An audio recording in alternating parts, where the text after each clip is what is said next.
This is North Pod, a North Melbourne fan podcast, hosted by Jason Hunt.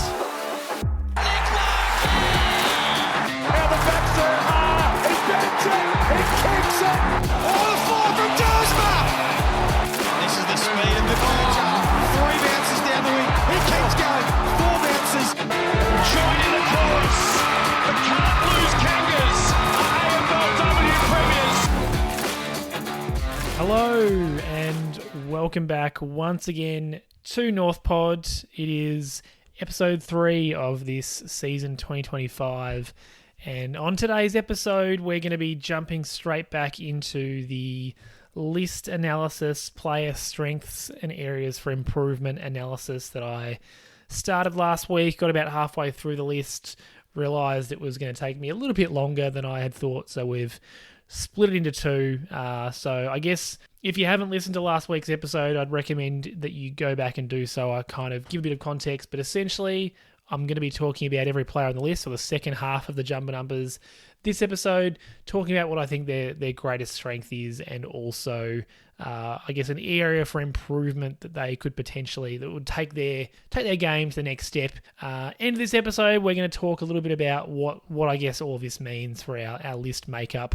Because, I do think there are some pretty key takeaways. Before I jump in, I thought I'd just mention, you can find me on all social media. I talk about that at the end of every episode, but I'm also on Blue Sky now, so if you're a Blue Skyer as opposed to an X, potentially, if you've jumped ship, you can find me at NorthPod, and then whatever the Blue Sky handle, I think it's at northpod.social.bluesky or whatever they do, so you can find me there if you're interested. I'll be posting, I guess, the same stuff that I post Twitter onto there as well. All right, let's jump right in to the episode. The last player that I covered was Taylor Goad. So I've done player jumper numbers. Well, we don't have a number 1, but 1 through 22, and now we're going to go all the way through to 46, Robert Hansen Jr. But we're going to start with Jordy Payne, and he's not much of a one to start at because has yet to play an AFL game, so pretty hard to identify what his strengths would be. I think for him it's really around what can he grow in his game. Is he able to become that crumbing small forward, that we're crying out for? Does he have that element of high level of pressure? Can he bring that to the forward line? I think it's probably too early for me to say what he's going to bring in that role, if he's going to be able to bring it in that role. And as a mid-season recruit, not all of them make it. We don't have the best track record at the mid-season draft. Bryn Teakle from last year obviously was able to eke out quite a good second half of the year, but we haven't had a lot of success. So, look, hopefully Jordy Payne does become something for us, and he can play maybe a small forward or potentially even a pseudo midfield role. I don't expect him to get too many midfield minutes, given the depth of the side in that area, but that's probably the small forward and pinch hitting in the midfield is maybe something that he could build towards. Anyway, not a lot to talk about with him because we just haven't seen anything from him at AFL level yet. Tommy Powell, though, is next cab off the rank, and he is someone that we've seen a fair bit of at AFL level. I think for me that the easy one is handballing is his strength. He's a fantastic handball. Quick hands, can get a lot of distance and power into his hand passes. He's accurate as well, so it's not as though it's just he can handball it long, as it were. I think he's got great hands. We saw that particularly in his first year. I think it was probably something that he showcased more than anything else. I think he's got more of a well-rounded game now, but I certainly think that his quick, clean, powerful hands are the thing that, I guess, for me, that's his biggest strength. That's the thing that makes him a great player, or a potentially great player. But the area that I would like him to develop, I don't think is a weakness. I think he's actually okay at this at the moment, one of our better players at this. I think he could do a little bit more damage when he goes forward. I think he's one of the only mids.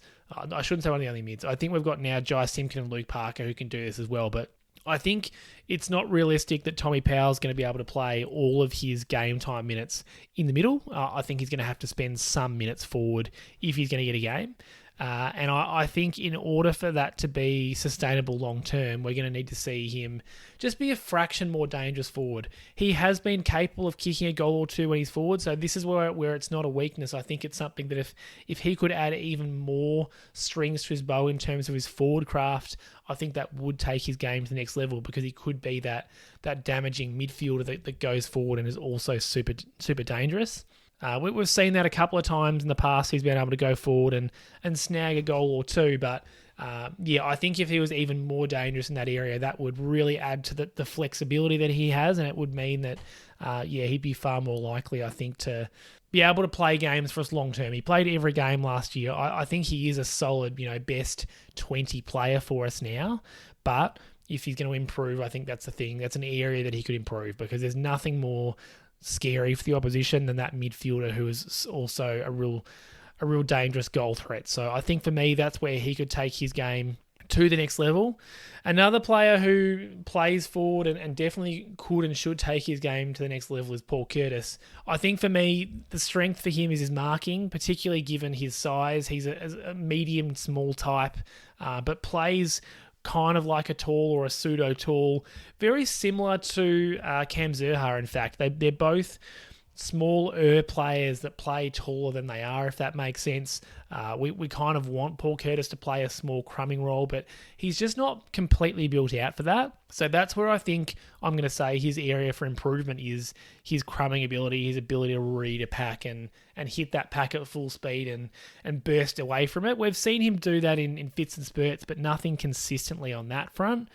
He's a super strong player. We've seen he's been able to push off virtually anyone in the contest, in a one-on-one contest. So that's part of what makes him such a fantastic mark. Really elite for his size in terms of his strength. Would just love to see him add a bit more of that small forward craft, crumbing ability to his game. I think that would really make us a more potent forward line. We know we've got some marking threats down there. We just need to have more of an opportunity to, when the ball inevitably hits the ground, because we've created a contest, we just don't have enough of those crummers that know where to get to and to hit the right spot. There's a couple of players coming up that I think could potentially,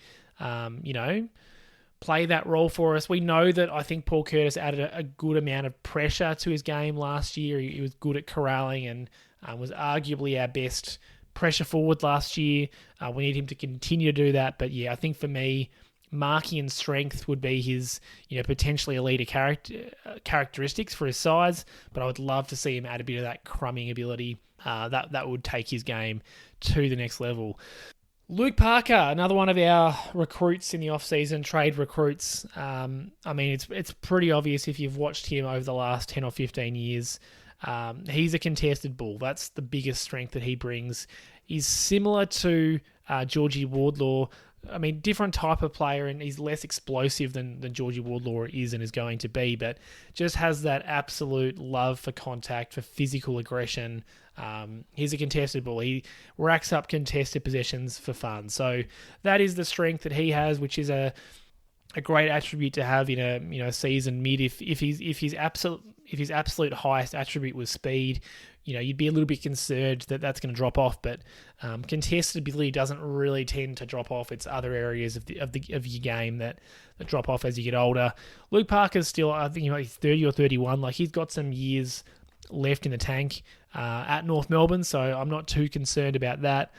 In terms of what you would improve in him, it's kind of like a lot of these other senior players where you go, look, this is what would make him better, but it's not realistic. Speed, his leg speed's not fantastic. Realistically, he's not going to get faster at his age, so it's more of a pie in the sky. What would you change about him if you could? I think realistically, we just need him to stay fit and play some good minutes in the forward line and the midfield for us. It's going to be interesting to see what the first half of the season looks like for him, whether or not he's playing pretty much even split between those two, or if it leans more towards one or the other. I've got no doubt that later on in his North Melbourne career, he'll spend more time forward than in the midfield. But at the moment, given the age and the profile of the side, I would have no problem with him playing more midfield minutes. I just want to see him, take some of those hits for our younger players, get in there, be the contested bull that we know he's been across his career at Sydney, and hopefully he can do that and just bring a bit of maturity and leadership to that midfield group because he's got so much experience, premiership player, played in lots of finals. I think what he can bring to that group is immense. Next cab off the rank, Miller Bergman, is an interesting one. He's one that really probably took a step backward last year. I thought his 2023 was solid. He was kind of building, and 2024 form and injuries kind of got in the way for him a little bit. I think for me, his biggest strength as a defender is his ability to retain the ball. He's an effective and an efficient kick. He essentially always takes the safe option. As that halfback, he's quite different to some of our other halfbacks in that he doesn't really take the game on. He's got a good defensive sensibilities. Probably could deal with or could be a little bit stronger. I think he still needs to work on his bulk, but fundamentally he's got some good defensive craft and kind of knows what he's doing defensively. Like I said, I think his strength is probably his ability to retain possession. However, I think the thing that would make him, more pickable and more selectable would be if he was actually able to bite off some of those more dangerous kicks and hit them and have damaging disposals. I think he's good for a short kick sideways. The way that he disposes of it kind of reminds me of like a key defender because they're not looking to bite off anything. They're playing the safe game. So typically you look at his efficiency, his kicking efficiency after a game, and you go, oh yeah, he's looked after possession. And that is true, but I just don't think he's hurting the opposition. And if you're that kind of medium-sized rebounding defender, I think you need to have some of that capacity to bite off a tricky kick and actually hit it. You typically want to have some of your best disposals, your best kickers playing off half-back because that's the hardest area of the ground to move the ball forward. It's why we've recruited Caleb Daniel. We know that Luke McDonald's in that half-back area as well, and he's not a great kick. So, it's hard to have two not great kicks playing that medium-sized defensive role. Jackson Archer is another one who I think he's an okay kick, but he could definitely improve. So, anyway, we'll talk about him in a minute. But yeah, I think that's where Miller Bergman could definitely improve, is just be more damaging with the footy, take it on. And actually, I guess, it's not enough just to take it on, but he's got to see some results from that. So that's Miller Bergman. I think it's going to be tough for him to get a game this year with Caleb Daniel coming across. It's just another player that's definitely for me in front of him. Josh Goda hopefully returning from injury, and I think he's in front of him as well. So look, you never know. Stranger things have happened, but that's where I think he could take his game to the next level. And gee, it's recruit central here. Jack Darling is the next one. An interesting one to evaluate because obviously he hasn't played in our system. I think he's probably, for us, going to be our second forward, whereas last year a lot of time he was playing the third tall for West Coast and then did get dropped at times. But certainly for me was playing behind Oscar Allen and Jake Waterman.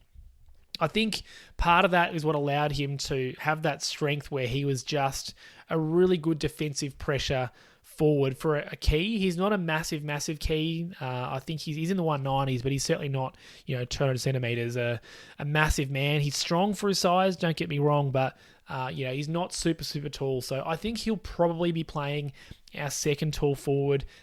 Potentially, depending on how we decide to go, might end up playing our second ruck minutes. I guess we'll wait and see what the preseason looks like. Who knows? By the time you're listening to this, maybe some of that's transpired. But yeah, certainly the strength that he brings is that for a taller player, he's got some really good defensive pressure. I think what I would like to see him improve coming across is his scoreboard impact. We know at his peak he was a fantastic goal kicker. He's a great mark, and has had some great seasons of goal kicking. But I think more recently that has dried up a little bit for a variety of reasons. So I think for me that's how he could take his game to the next level for us.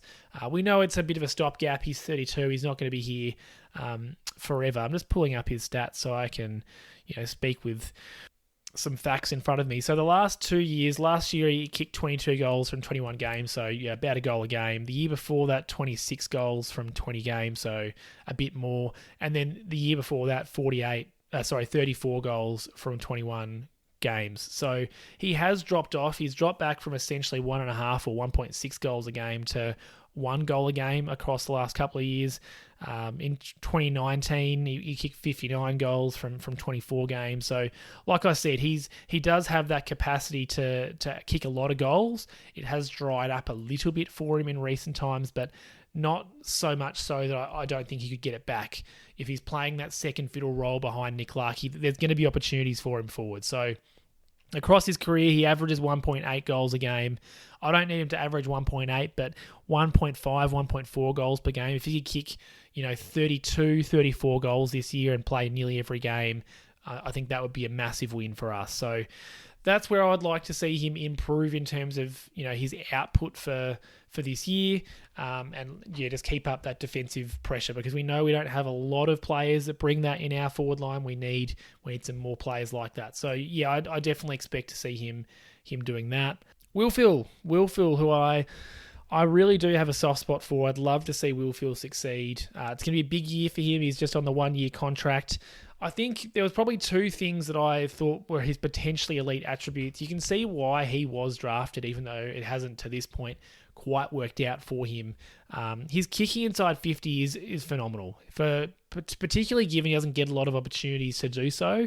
Every time he's going inside 50, I'm pretty confident that he's going to hit a target, which is obviously in stark contrast to some of our other midfielders. So that to me is, I guess, an important thing to remember, that he's a very good kick. It's not that he is a damaging kick distance-wise. Like, I don't think he's going to kick at 60 metres, but he can hit a short 25, 30-minute target, 95 times out of 100, I reckon, going forward. He's a really good kick inside 50.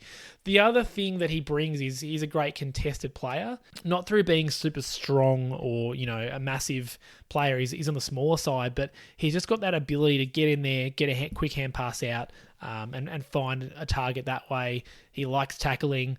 He kind of reminds me, Sam Mitchell is not someone who I enjoy at all, but he does remind me a little bit of Sam Mitchell. Maybe you could also talk about Andrew Swallow if you're looking for a North Melbourne comparison. I think Will Phil's a better kick than Andrew Swallow was, for what it's worth. But kind of similar in that they both those players were in and under, and I thought of them as kind of handball first players. That's how I kind of see Will Phil as being. He loves a hand pass. I'd love to see him kick it a little bit more, but he is great by hand. So they're the two attributes that I think he has potential to be, elite at, or certainly are his strongest assets. For me, it's just about, can he find more of the ball? Can he accumulate more disposals? That, I guess, is what's stopping him from having a consistent role on the side, because when he has got those midfield minutes, he kind of drifts in and out of the game. I don't know if it's a fitness thing, if it's a ability to read the game. I'm not too sure. I know there was that game where he tagged Nick Dacos and essentially subbed himself off at three-quarter time. He just said he was gassed. So potentially, with another preseason, we know that that glandular fever really knocked him around in terms of his fitness, coming off the COVID years that he went through in his juniors. So, look, maybe the area for improvement is fitness. I'm just not certain to what extent it's fitness versus ability to read the game. But yeah, the way for him to improve is to get more of the footy, because generally speaking, when he's got the footy, he makes good decisions. Had a couple of clangers last year. I can think of one where he bit off an inboard kick that just went horribly wrong. But I do think by and large, he's a good disposer of the footy. So he just needs to find more of it if he's going to improve, I think. Charlie Comben is an interesting one. I think depending on where he plays, it's probably different. But either way, I think marking is his strength. We saw that playing in defence, he was a fantastic intercept mark last year when he had that capacity to play loose. Certainly one-on-one in a marking contest, he wasn't as good playing that defensive role. But I think, like I said, intercept marking, he did a fantastic job of. When he's gone forward, I still think he's a great leading and marking option. I think that's a real strength of his game. He flies for the footy, and sometimes that probably ends up in him getting hurt, which is unfortunate. He needs to toe that line, but his attack on the footy, if he's playing forward, he's got a great capacity to crash a pack, which is, you need players like that. That's, again, I referred to it in the last episode. It's not really what Nick Larkey does. He's a different kind of player. So it is good to have Chom as that forward option that can do that. I think for me, the thing that he can improve, I don't know if he's going to play back or forward, but if he's playing forward, he needs to work on his set shot goal kicking.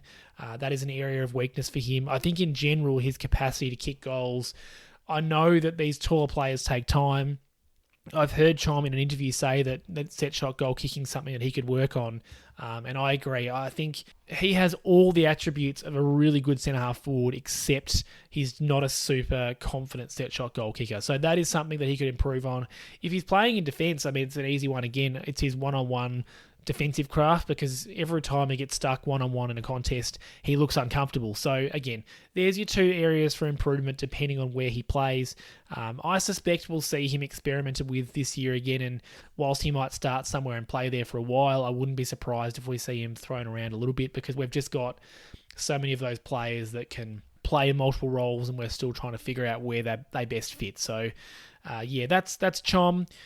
Josh Goda is an interesting one. I think, I'm going to start with his room for improvement. It's just get fit. Unfortunately, had the Achilles last year, and prior to that, he's had some knee injuries and leg injuries that have really interrupted him. Every time it looks like he's going to get going, he seems to get cut down. So the area for improvement is just to get fit. In terms of, I think, what he could be elite at, it's his kicking. We saw it in his very first game against the Gold Coast. He had an absolute scything kick inboard that set up a chain. I'm fairly sure it ended up in a goal. We saw that from him in his first game. We thought, wow, this guy can kick. And that's come and gone at AFL level. Some days you go, gee, can he kick? And then you play again, you go, oh, yeah, this guy's got it. So look, we saw only about a half a footy from him last year. I'm super confident that if he stays fit, we're going to see that kicking really improve and be an asset for us off half back. I do think that he is in our best 23 if he's fit. And so Josh Goda, I certainly hope, can be fit this year. Toby Pink is an interesting one to evaluate. I think probably the greatest strength, he's a player that we've picked up secondhand, for want of a better term. We've moved him to the rookie list, and I think flexibility is probably the best way I would describe his strength. He can play as that defender, certainly not big enough to play as a number one defender, but I think you can play him as the second or the third key. We also saw him in the second half of the year essentially be a decoy forward when we were trying to play taller with Teakle, Pink and Larkey up there. Wasn't much of a goal-scoring threat, scored a couple. We know that's where he played a lot of his juniors. He was drafted as a forward, but's kind of been retrofitted to be a defender. So he does have the capacity to play both ends of the ground to a standard. It's not a mega high standard, but it is a standard. I think where he could improve is his strength in marking contests. Just not a lot of capacity to take an intercept mark or to take a mark in a one-on-one contest. He does a solid job, I think, of splitting him, but I would like to see him improve on his strength. He got muscled out, particularly by those bigger forwards, a little too often for me.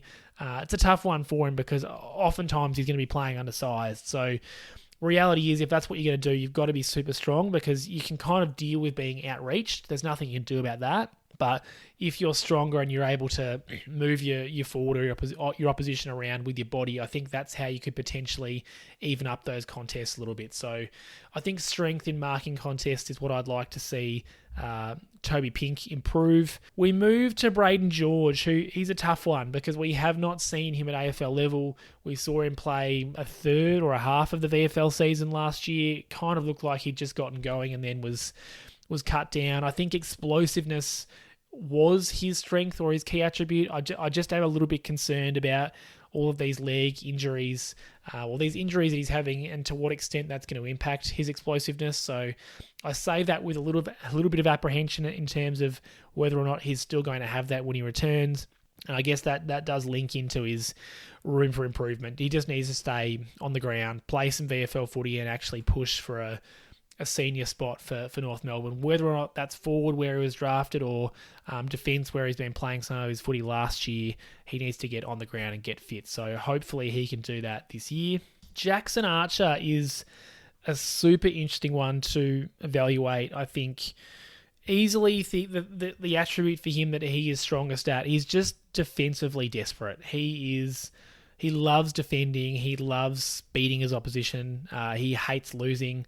And we saw that time and time again last year. As soon as he got into the side, you would think that he was one of the first pick defenders every week. He was just frenetic. He loves defending. He took some great intercept marks. He tackled really strong. He chased really hard. He's a classic defending dog. He just loves defending. So takes after his father in that way, no doubt. And he's a really, really interesting prospect for us. In terms of what he could improve, I mentioned him earlier. I think he's an okay kick. I think he's developed his kicking a little bit, and I think he needs to continue to do so. Like I mentioned, if you're playing off half-back, you just need to be able to kick it effectively and find some targets in dangerous positions. I'm not sure if he's doing that yet. I certainly think that he's able to, hit a free target, but whether or not he's able to bite off those difficult kicks, I think that's the next thing that he could add to his game. As a medium type, you've just got to have the ability to do that, I think, in defence. So that's what he could add. A bit better kicking. He's not a horrible kick, but I think he's an okay kick, and so that's where he could improve. Matt Whitlock, obviously I'll briefly touch on him. There's a couple coming up that are going to be pretty quick, I think. I think, potentially a strength of his is his flexibility to play either end of the ground. It seems as though early signs is he's going to play in defence this year. Don't expect him to play, but certainly his height and his flexibility is a potential strength of his. He can improve on everything, put on some size, play on some bigger bodies. That's where the improvement from him is going to come from.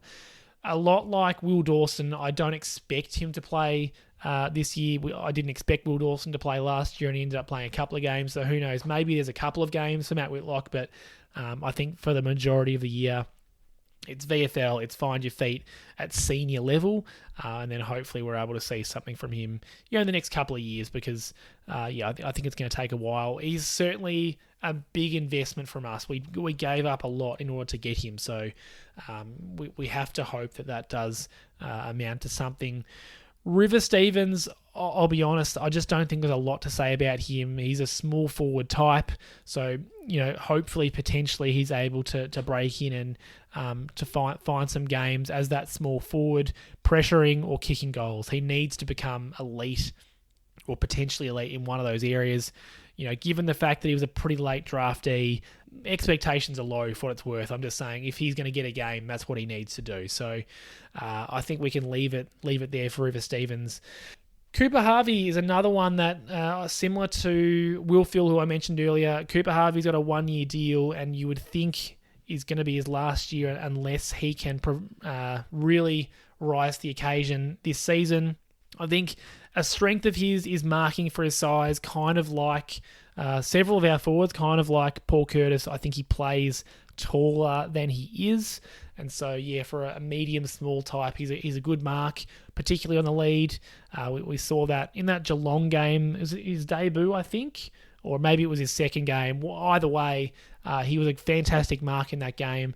In 2023, wasn't able to play a game last year, and I think a lot of that comes down to what he can improve, and that is his running power and his repeated efforts. I think the thing that stops him getting a game is not his ability to hit the scoreboard, but it's what he does when we don't have the footy, his defensive work, his repeated efforts. So that's where he needs to improve. I really thought, given the goals that he was kicking in the preseason last year, that he was in with a shot, but it was pretty clear eventually that, like I said, his defensive work and his running wasn't getting the job done. So if he's going to get a game, if he's going to stay on the list, which I think, most North Melbourne fans would be barracking for. He's the son of, probably our best or our second best ever player, the player that's played the most games of AFL. I think, we're all rooting for him, but he's going to need to add that to his game if he's going to stick around beyond 2025. Tristan Xerri, who would have thought? He's such a great player. You don't want to say he's come out of nowhere because he's been there developing. And I do think there were signs, not that he was going to get to this level, but I did think there were signs that he was going to be a competent AFL level ruckman. But I don't think anyone picked him to be this good, to be essentially the second best ruckman for 2024. Only behind Max Gawn for the All-Australian spot. In terms of strengths, I mean, he's a strong man. Physicality and brute strength is what he brings.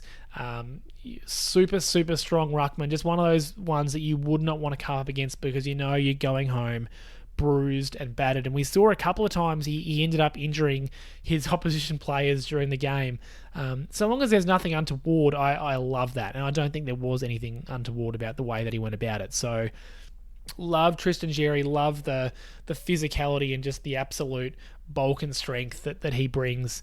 And I certainly hope that he's going to continue to do that this year and hopefully stay fit. In terms of what I think would take his game forward, look, he took a step forward with his marking in 2024. I thought he was better than he had been. I think he can improve more in that. I'd love to see him getting more of those. I actually think contested marking wise, I'm happy if he caps out there. I'd just like to see him be that link-up player down the line a little bit more often, and that player floating back and intercepting a little more often. So I think if he can accumulate a couple more marks per game, that would be a big step forward for him. Again, I'm just going to pull up his stats as I'm talking about it because I think it would be worth kind of benchmarking it. We know that in previous seasons, that's been one of the big issues or big complaints that you might have for him. So last year, 23 games played, 66 marks. So let's call that just a fraction under 3 marks a game. Whereas previously he was going at sort of 1 to 1.5 marks a game. I'd love to see that just to inch up to say 3.5 to 4 marks a game. Happy if that's 1 or 2 contested marks per game. But like I said, I think that's where he could just improve his game slightly.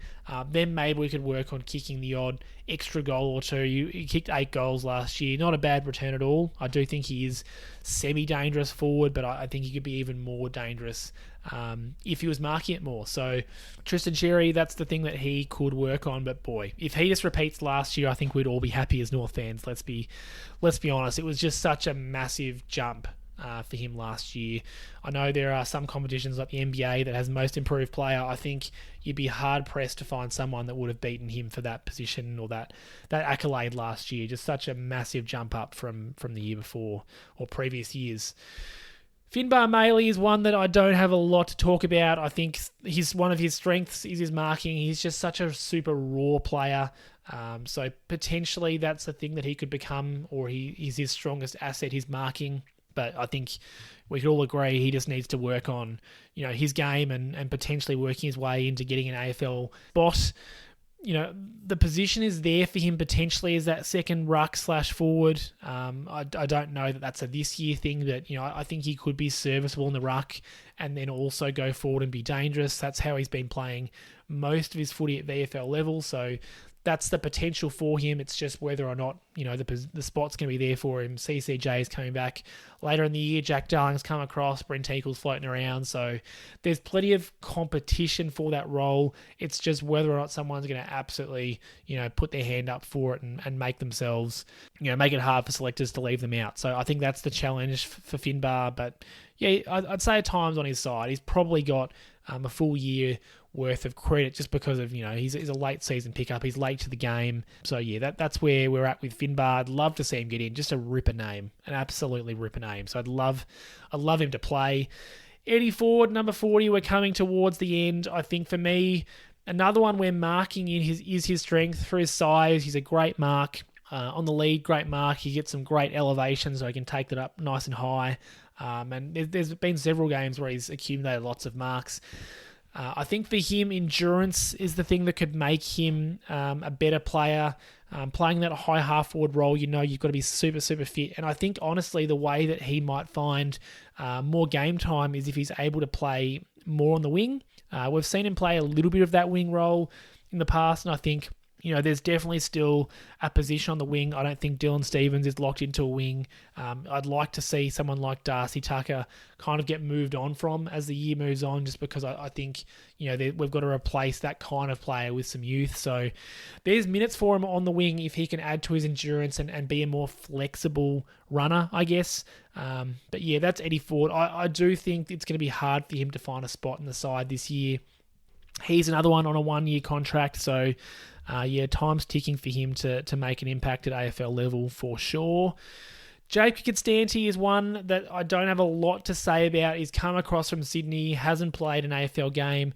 all the highlights or the vision that I've seen from him is his defensive pressure. So that's what he brings as that small forward, his ability to tackle, to corral, to smother, just to be an absolute pest. You love to hope that that's the kind of player that we can bring in. But the thing that he'll have to show and improve, I think, is his scoreboard impact. He's just got to kick goals. You can't have defensive pressure as your only attribute as a forward. You've got to have some ability to hit the scoreboard as well. So that, I think, is the challenge for him, is to kick goals. And that I think is how he'll fight his way into the side, if he's able to maintain his defensive freneticness. I don't think that's a word. And also, kick a goal or two a game. That's what we need from him. Callan Dawson is an interesting one. He's another that you just wonder whether or not his days are numbered on the list. Love the bloke, another mid-season recruit that has actually played some footy for us. I think for his size, he's super athletic, kind of similar to Aiden Core in that he's an awkward kind of size between a medium and a tall, and I think given that height, he is super athletic. He's pretty quick, maybe not super agile. Like, I don't know that his acceleration is high, but once he gets going, he's very quick. So that, I think, is what he brings in terms of his best attribute. Strength in the contest is where he could improve. We saw him got outbodied and pushed out of contests too often, kind of similar to Toby Pink. Both of them, unfortunately, are playing undersized most of the time. And so you've just got to be a little bit stronger to compensate for that, so that you're not constantly pushed out of contests. We saw him experimented with a little bit at times last year where he was playing on smalls. I'm struggling now off the top of my head to figure out or to remember who it was, but there was definitely one game where he was playing on a small and we thought, oh, that's an interesting choice. An odd matchup, and I guess it was a bit of a look at, is he agile and quick enough to play on those smalls? I don't know about that, but certainly he's athletic, so I'd love to see him develop his strength. I'm going to be fascinated to see if he does get a game this year with Griffin Logue hopefully being back, whether or not Charlie Comben's back or forward. There's a lot of moving parts for him in terms of whether or not he gets a game, but I think it's a big year for him. Bryn Teakle, who I mentioned earlier, I think the big strength of his is his marking in the front half. At times last year when we weren't able to find a mark in our forward 50, he was one that was able to do so. He's got a really good catches the ball at his highest point, takes some fantastic grabs. So I think that's the strength for him. He is a player that can actually go forward and make an impact. You'd love to see him get involved a little bit more, but he took 2.5 marks per game last year and was able to kick 9 goals. So nearly a goal a game. I think that's an important contribution from someone who came in no preseason, or certainly no AFL preseason, and no chemistry with the group because of the way that he came into the side. I think the way that he's going to make himself an improved player is whether or not he can actually go into the ruck and have an impact. I think he competes in the ruck, and to be honest, you can get by competing in the ruck as the second ruckman. But if he was able to go in there and actually have some craft and really, beat his opposition ruck person, whoever he's going up against, I think that would make a big difference in whether or not he gets selected this year. So, yeah, super impressed with the way that he played for the middle part or the second half of last year, and came in and played that second ruck role really well. I don't know if he's certain for that role for this year. I think Jack Darling is a threat to take that away. I don't know if he can play Darling and Teakle on the same side. All of these things are things that I guess will get shaken out across the next couple of weeks. But yeah, I think that's Bryn Teakle. 2 more to go here. Cam Zerha, obvious one for his strength, explosiveness and power. We've seen it time and time again. When he's on, he just bursts through contests. Super quick, super powerful, breaks tackles. One of the few players in the side that I think is capable of really breaking tackles and having that impact like that. Kind of similar to LDU, is really strong through the hips. I think the improvement for him, and it's been the knock on him for several years, is that level of consistency. He just doesn't bring it week in, week out, or even within a game, he can drift in and out. We see him sometimes get inserted into the midfield, certainly not as often as the fans often want, but he does have that capacity to go through there for short bursts. I think he'd need to be fitter in order to do that more often. I feel like every preseason is the preseason that we're going to see more of Cam Zerha in the midfield, and then it just doesn't quite eventuate. So I just think consistency for him, it makes sense. He was a rookie pick He didn't have that high level of talent as a junior. So he's not, he's working from a lower base, I guess is what I'm trying to say there. But where he's at now and where he is at in the structure of our side, he's on a big deal now, a long-term deal. He needs to bring more consistency. So that is the area of improvement. I don't think we're going to see him become a massively more skilled player. I think we've seen all the tricks that he has. It's whether or not he can bring those more often, week to week, and more often within a game. And the final player for our review, so to speak, or look at skills and areas of improvement, Robert Hansen Jr., number 46. I think for him, his strength is his capacity to read the packs and to crumb those packs. We've seen that he's got that craft in little fits and spurts. We haven't seen a lot of it, but we've seen little bits and pieces of him doing that. He's got some great speed as well, which I guess helps him to crumb those packs. The thing that I think would improve him or make him a better player, it's an easy one, but he needs to be stronger. The challenge there is you become a bit stronger. Do you lose a bit of your agility or your capacity to move across the ground? But he needs to be a fraction stronger. He's so slight and doesn't have that really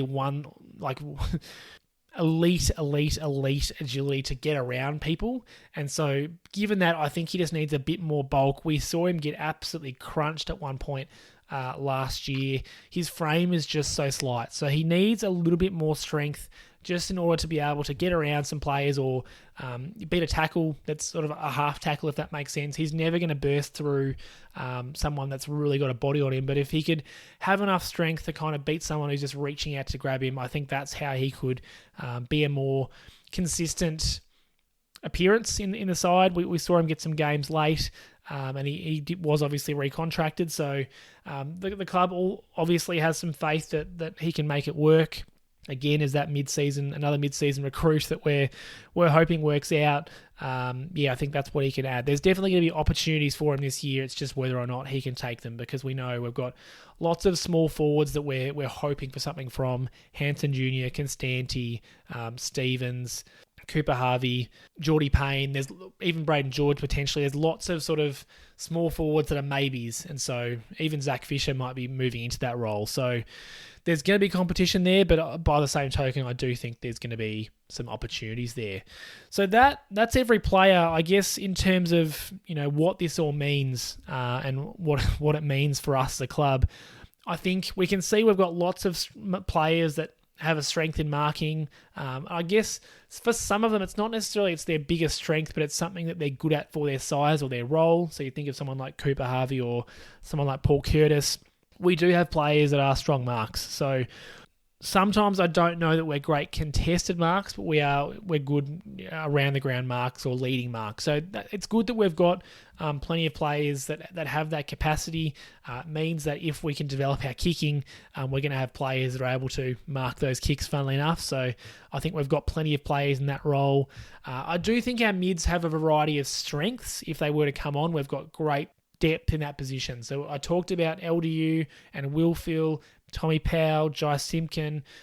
These players all have pretty different strengths. So if they're all able to develop and stay strong, I think we've got plenty of players there. Sullivan obviously is going to come on. Harry Sheasel's one that I didn't mention. George Wardlaw. Even Zane Dersma, who I didn't mention in that midfield area. But if he does develop into someone who can kind of pinch hit in that role, I think all of those players have vastly different strengths and bring different things, which is what you want. You want a midfield group that has lots of different elements that is going to make them hard to shut them down. So that I think is fantastic. I think there's a couple of issues with the midfield, though, looking at this group as a whole. Not a lot of explosiveness across the list. So Braden George is one that we hope is going to become that, but it's definitely a question mark whether or not he can get there. LDU is the definite one, but he's come out of contract this year. So if we were to lose him, we would essentially have no explosive players that you can rely on, because Cam Zerha is probably the other one, but he's inconsistent. So there's I would say, the three most explosive players on the list, and really none of them are certainties to be doing that in 2026. LDU is going to do it this year, no question, but I guess you'd love to see more players that do have that acceleration, that burst, that strength through the hips. Potentially George Wardlaw could become that, but I think he's a ways from that. He's got attack on it. It's just whether or not he's able to bring that explosiveness. I think the fact that we've only got Harry Sheezel as that reliable, one-touched, classy player is a bit of a concern for me. Maybe someone like Finn O'Sullivan is going to be that. It's too early to tell. We haven't seen any of him at AFL level. But I think you'd like to have another couple of classier players.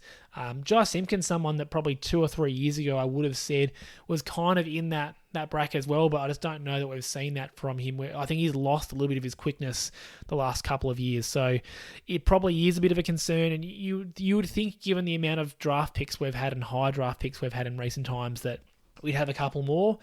Hopefully, and potentially, we just need to wait for a couple of these draftees to keep developing. So Wardlaw, Dersma, McKercher, Finn O'Sullivan obviously is the most recent one. Potentially more of them are going to develop that one-touch nature. Maybe Colby McKercher I'm being a little bit harsh on. Perhaps he's got potential for that as well. So I guess Sheezel's the only well-developed one in that role that's got that classy one-touch about him, and I think that's probably another area of a little bit of concern for me. It's why when we're watching Harry Sheezel, we're in so much awe, because he just stands out as being so different from the rest of the players on the list.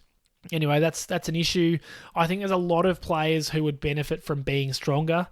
I mentioned a few of them in this episode: Callan Dawson, Toby Pink, Robert Hansen Jr. I think part of this comes from, that we're a very young group, but by the same token, Callan Dawson and Toby Pink aren't young. They're inexperienced, but they're not young players. So I guess, that's something to think about in terms of how we're developing the strength, because we just see far too often our players are getting outbodied in the contest. I guess Nick Larkey's a good example of that. Obviously, amazing player, but the fact that the thing that I'd like him to get better at is strength in those one-on-one contests and marking contested, I think is it speaks to some of the issues that we have across the ground. We've got some strong players. Tristan Xerri, I mentioned, is an absolute brute. But I think holistically, as the group gets a little bit more mature and a little older, we still are the youngest list in the AFL. I think as the group gets a little bit more mature, I would hope and expect that our strength develops and we have less of those players that are lacking in that area. We certainly, and I didn't need to do this analysis to know this, we lack players with elite disposal. It's why we acquired Caleb Daniel, because he is an elite kick. And I mentioned several of our mids. We just have a lot of mids that aren't great kicks, unfortunately. So that is an area that we need to keep developing in terms of the players that we've got. Let's try and make them better kicks, but I think we've seen across our drafting from the last couple of years and our trading, it's definitely an area that we're trying to address in that way as well. Josh Goder is someone that I really hope can bring some of that in the next year or so if he can stay fit. I mentioned Wilfield is, I think, a phenomenal kick, but it's whether or not the other areas of his game are good enough to warrant selection. So, the kicking is the one for me. Holistically, we need to get better and we need to recruit a little bit better so that our disposal, coming out of halfback, it's just so important that you've got those really good ball users.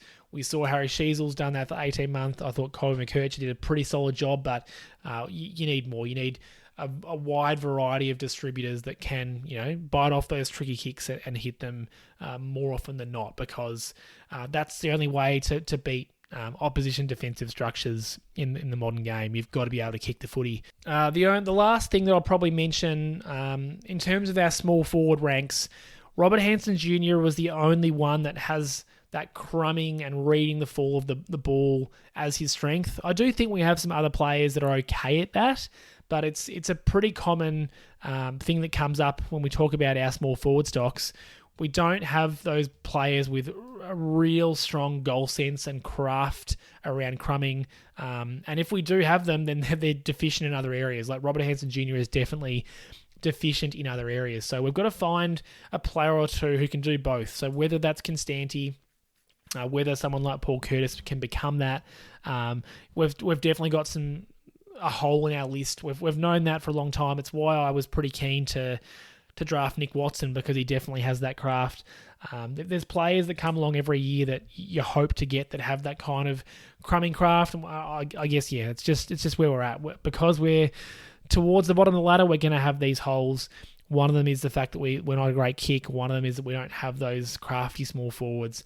Another is that we don't have a lot of strength in our key defensive stock. So there are things that we can work on as a group, but I think it's encouraging to see that, we're a strong marking side.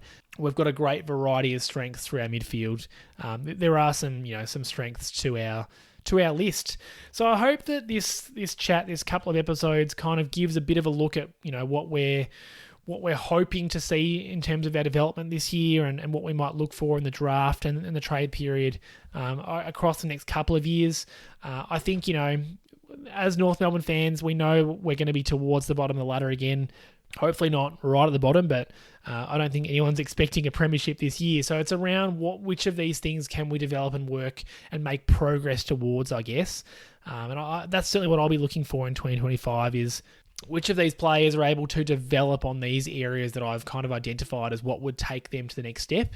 And who's going to jump out of the box, because no doubt there's going to be some players that we've talked about here that surprise us and take a big step. I can't wait to find out. So that is going to do us for this episode. As always, thank you so much for listening. If you want to chat about anything that I've gone through here, hit me up in the comments or on social media. You can find me at NorthPod Show pretty much everywhere, or NorthPod, one of those two. I'll be back next week with something else as we ramp up for pre-season. So yeah, thank you again for listening. Hope you're enjoying this weather, and as always, go North. Thanks for listening to another episode of NorthPod. If you give me a rating or review on your podcast service, that would be much appreciated. And please follow me on all social media at NorthPod Show. I'm on X, or Twitter, Instagram, YouTube, TikTok, and I'm also very active on the North Melbourne subreddit. Hope you'll join me for the next episode.